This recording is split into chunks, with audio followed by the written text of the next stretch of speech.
BNP কে নিয়ে এই হুজুর কি বলে দেখুন, ভিডিওটি খেয়াল করুন এবং সর্বোচ্চ শেয়ার করে দিন। আগামী জুমা থেকে আমি আর এই মসজিদে আসবো না, এই মেম্বারে বৈশা বয়ানও করব না, খুতবাও দিব না।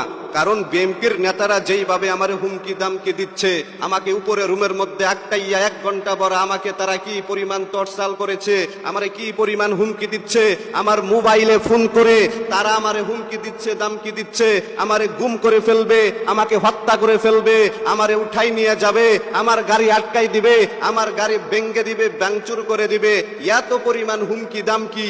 বিএনপির নেতারা আমারে শর্ত দিয়েছে, আমি যদি এই মসজিদে চাকরি করি তাহলে বিএনপির পক্ষে কথা বলতে হবে, বিএনপির বিপক্ষে কথা বলতে পারবো না আমি। আমারে তারা শর্ত দিয়েছে, এই মেম্বারে বৈশা আমি সুদের বিরুদ্ধে কথা বলতে পারবো না, ঘুষের বিরুদ্ধে কথা বলতে পারবো না, রাজনীতি নিয়ে আমি এখানে কোনো আলোচনা করতে পারবো না, কিন্তু আমি আলেম, আমার জন্য হক কথাগুলো বলা এটা আমার জন্য ফরজ।